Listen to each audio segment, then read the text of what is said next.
Okay, tonight is Genesis chapter 6. And it came to pass, when men began to multiply on the face of the earth, and daughters were born unto them, that the sons of God saw that the daughters of men, that they were fair, and they took them wives of all which they chose. And the Lord said, My spirit shall not always strive with man, for that he also is flesh, yet his days shall be 120 years. There were giants in the earth in those days, and also after that, when the sons of God came in unto the daughters of men, and they bare children to them, the same became mighty men which were of old, men of renown. The beginning of chapter 6, okay, is one that Bible scholars kind of disagree on what the meaning of this might be. Okay, there's two possible meanings. Okay, and I favor one myself over the other. All right, but if you look at the verse 1, it says, some time has passed, and it says now men began to multiply on the earth. All right, so there was more people being born. It says the daughters were born to them. All right, so we're going to talk about the girls here for a moment. All right, and now in the second verse it says the sons of God saw that the daughters of men were fair, and they took them for wives as they chose. Okay. Now the question that people have tried to ask or try to answer is who are the sons of God in this verse? Okay, it says the sons of God saw the daughters of men, all right, that they were fair, and they took them for wives. One train of thought is that the sons of God referred to the descendants of Seth, right, which was the son recognized by Adam and Eve, right, that Cain was a fugitive and had run away, and Abel was dead, so then Seth was their third son, and so the line goes through him. Now, of course, Cain was still living, and so went away somewhere else and had a wife, and they had children, and more children, and grandchildren, and so forth. So some have suggested that the sons of God would have been the sons, or the men coming through the Seth line, whereas the daughters of men would have been then those coming from the Cain line. Okay, so that's one possibility.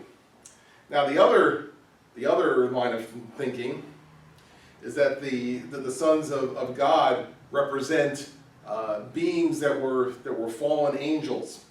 Right, that fell to earth basically when Lucifer / Satan was kicked out of heaven, and he took a third of the angels with him.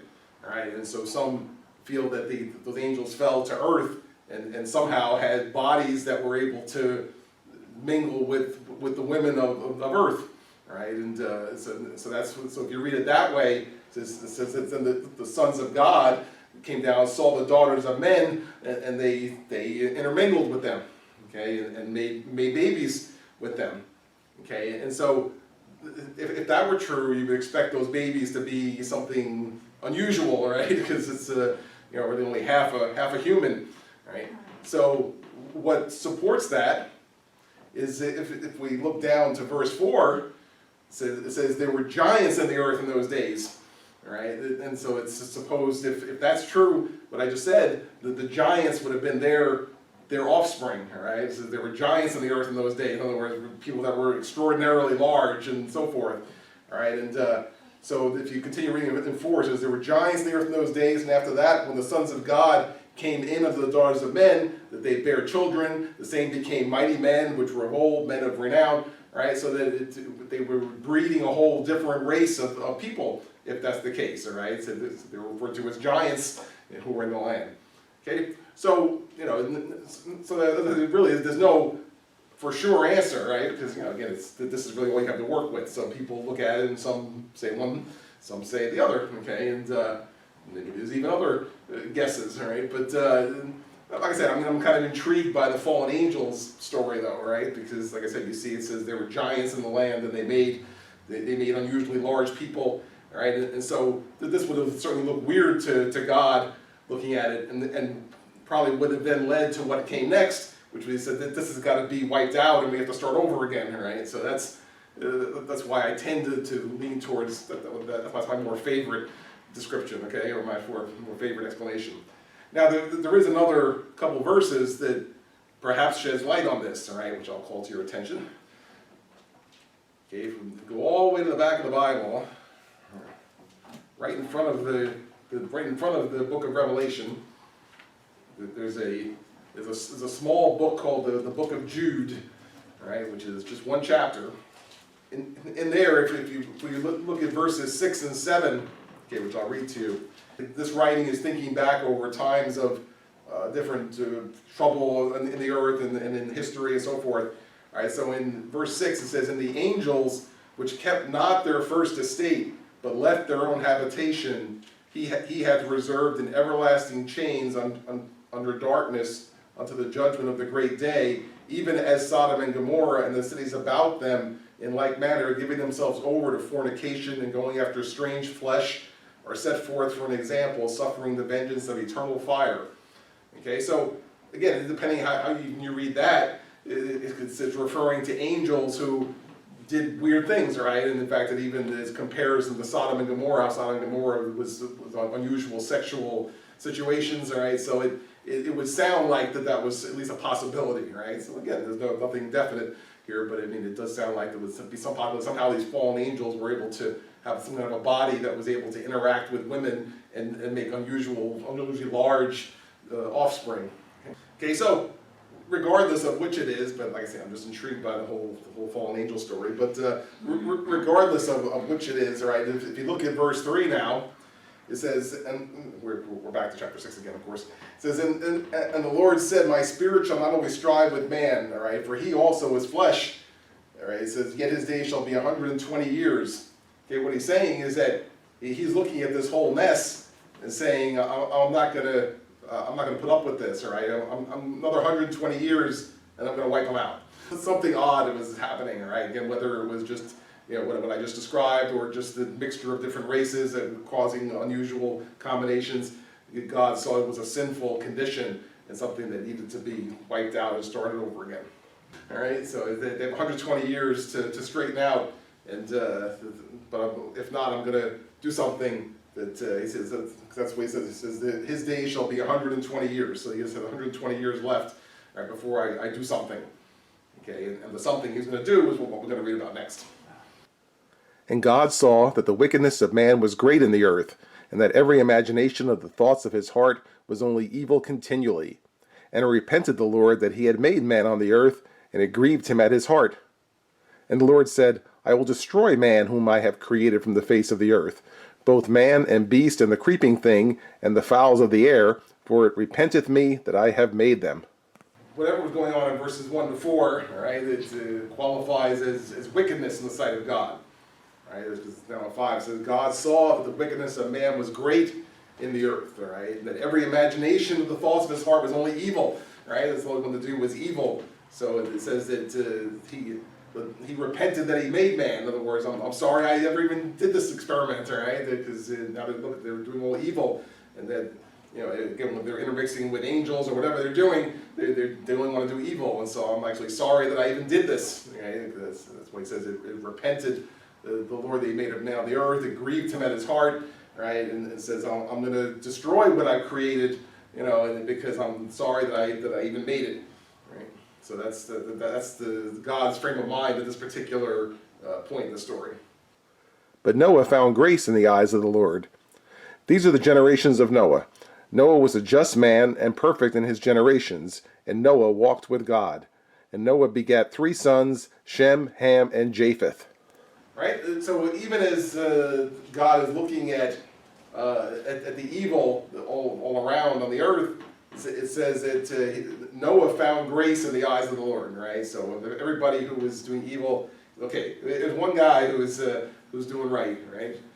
Hard to believe that it was only be one, and what did he do that stuck out, we don't know, but it says that the Lord recognized Noah and said, okay, here's somebody who found grace in the eyes of the Lord, all right? So just mentioning it, says Noah was a just man, right? So in the words, he was doing what was right in the sight of God, and so God is going to decide that this is who I'm going to work with, this is who I'm going to save to keep the human race going. So he's not going to really wipe out everybody, but just enough to get rid of all the evil and save a little bit, so you could kind of start over again, right? And it's just mentioned that Noah had 3 sons, Shem, Ham, and Japheth.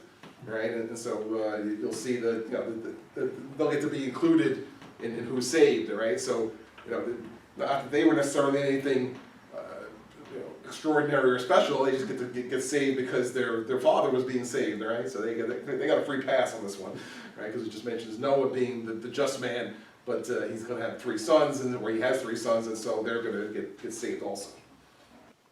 The earth also was corrupt before God, and the earth was filled with violence. And God looked upon the earth, and behold, it was corrupt, for all flesh had corrupted his way upon the earth. And God said unto Noah, The end of all flesh is come before me, for the earth is filled with violence through them, and behold, I will destroy them with the earth.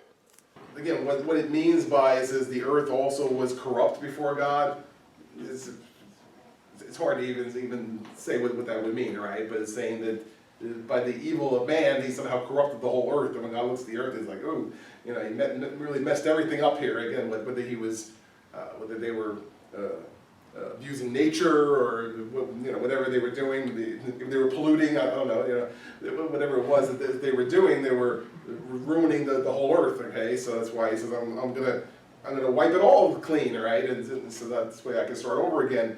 Right, he says, the end of all flesh has come before me, the earth is filled with violence through them, okay, so I'm going to destroy them from the earth, and this way, we can start over and have a nice earth again.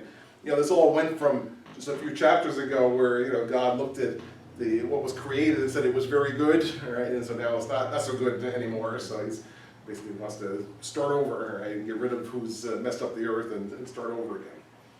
What you might think of is, if these were demons on the earth, what happened to them, right? I mean, they can't drown, right? They're not people.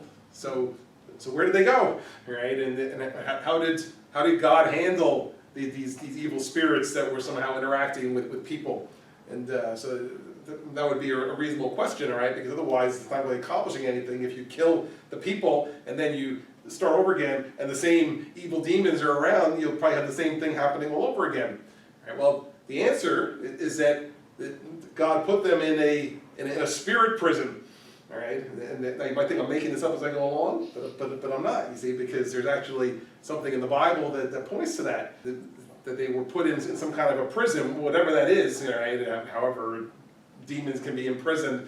That God imprisoned these because they were so evil and doing this thing with his creation to the point where he had to destroy everyone.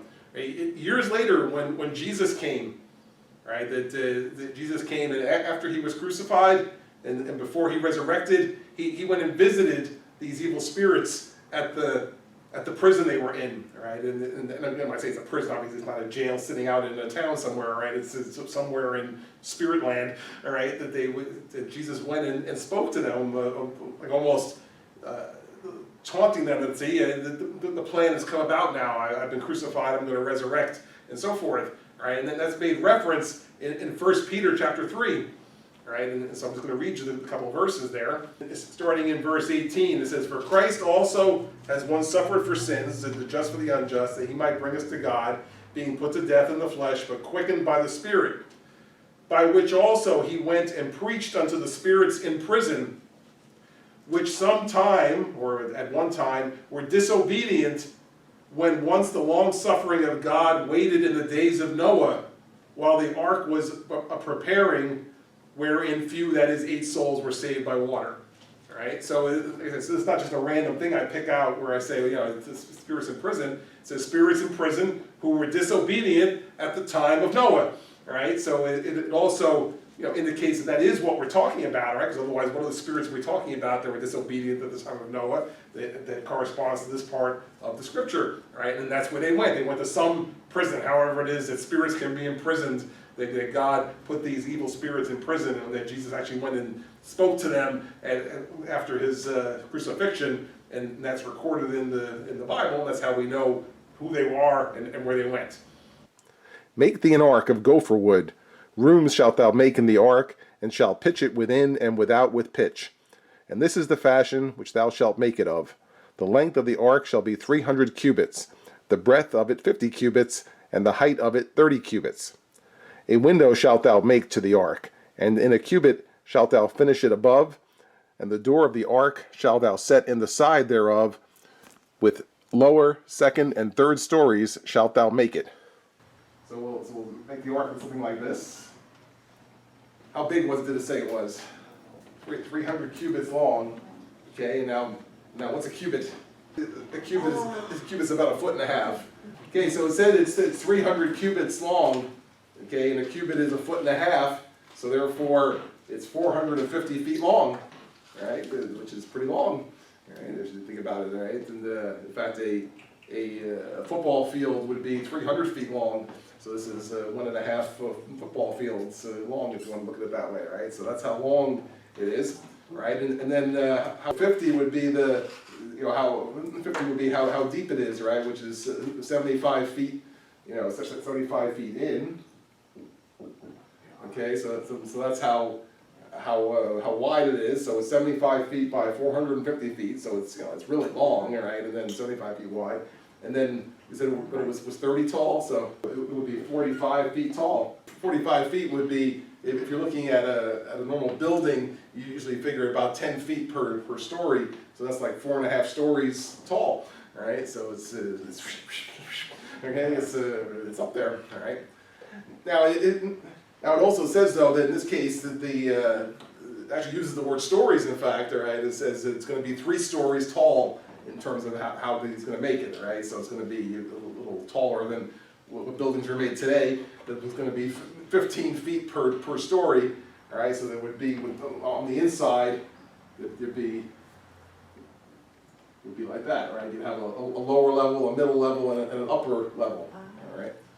All right, which is I think it's said in in verse 16, all right? It says that. And at the end it says, with lower, second, and third stories shalt thou make it. Okay, so you're going to make it 3 stories tall. Right, there's going to be a door in the side.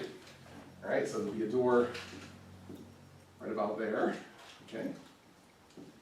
All right, so there's the door. All right, and it says there's going to be a window. Right, it says, and the window will be up near the top. Right, because it says that it's in 16, so a window shalt thou make to the ark, and in a cubit shalt thou finish it above. So in other words, it's going to be 1 cubit from the top, which is just 18 inches from the top. All right, so from the top, so there'll be some kind of window. Now, whether it was like a small window or a big window, usually it's just drawn as 1 big window. All right, so this way, like kind of like this, everybody could kind of look out, So that's so this would be the window. Okay. All right. So that's basically what it looked like. All right. In my own rendition. All right. So this would look something like that. Okay. And you're going to make rooms on the inside. So there's going to be different rooms for different types of animals, and of course there were going to be some people. Right. So whatever it was they were bringing, they were going to have rooms inside. It says you'll pitch it with and without with pitch, which is what you fill in the cracks with that, because it's got to be in the water and not take on water. And then, so because it's not you're going to get wood this size, it's going to have to be boards that were put together and connected somehow, and use the pitch to make it to stick together.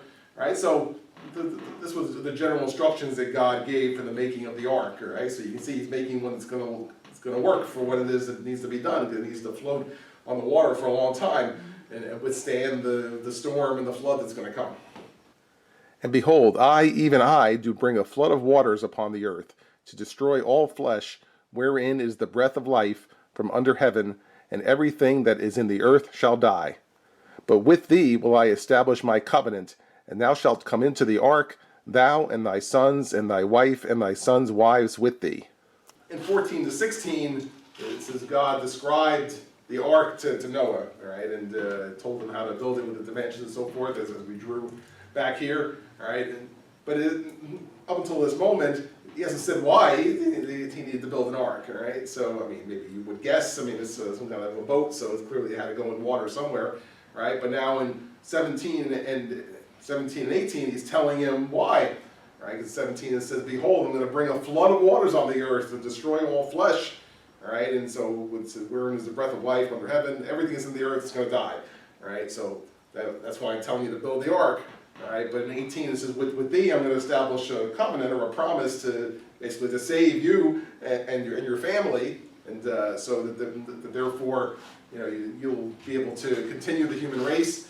And also, the covenant will later be even signified by something that God's going to put up in the sky to say that He would never do this again, right? But he's saying it from now, right? I'm going to establish my covenant with you, and you're going to continue the human race, and so this will never happen again, because now we're going to get it right the next time around. Of course, He's also assuring him that his family gets included also, right? So it's not just him alone, his wife gets to go, his sons, and their wives, because they're all married too. So we're talking 8 people, right? So one father, 3 sons, and 4 wives, all right? So 8 people are going to get to go on the ark. And of every living thing of all flesh, 2 of every sort shalt thou bring into the ark, to keep them alive with thee. They shall be male and female. Of fowls after their kind, and of cattle after their kind, of every creeping thing of the earth after his kind, 2 of every sort shall come unto thee, to keep them alive. And take thou unto thee of all food that is eaten, and thou shalt gather it to thee, and it shall be for food for thee and for them. Thus did Noah, according to all that God commanded him, so did he. So again, God is explaining the plan to Noah. All right, and first He tells him, you're going to build an ark. I'm going to send a flood, and it's going to destroy every living thing on earth. But you're going to be saved, and your family's going to be saved. And now this is the next part. He says, in addition to that, we're going to save some animals too, because we don't want to wipe out all the animal species. There's no sense having millions of animals and 8 people, but we want to have at least kind of 1 of each type, or 2 of each type. This way we can continue with the different animal species. All right, so that's why in 19 it said, in every living thing of all flesh, 2 of every sort shalt thou bring into the ark, to keep them alive, male and female. All right, so that's where, again, the popular story comes from. You picture the animals going in 2 by 2, the male and female of every kind, elephants, giraffes, horses, cats, dogs, whatever, right? So 2 of every kind, 1 male and 1 female. Right, in 20 it says we're going to pick up the birds too. Right? Maybe some of the birds could fly, but once the whole earth is flooded, there would be nowhere for them to land. Right, so it's not like you can stay up in the air forever. So birds had to be brought into this also to be saved. Right, and every creeping thing of the earth. Right, again, whatever that means. Right, maybe they brought bugs on too. I don't know, but whatever creeping things there were, they brought them all on. 2 of every kind. Male and female, all right? And so 21 says take, you're going to take food with you, and to store up food. It's going to be a long time on the ark, so bring some food with you, because you're going to need that too. So he's giving them all the instructions. So you're going to build this ark. It's going to be this size. You got to have room for all these, all the animals and so forth. And so he's giving the whole plan. This is what it's going to be, because I'm going to flood the earth, and so you're going to need to do all this in order for you to be saved as well as all the animals. Right, so that's why in 22 it says Noah did according to what God commanded. Right, so he took that whole the instructions and then went to work to create the ark that God had described.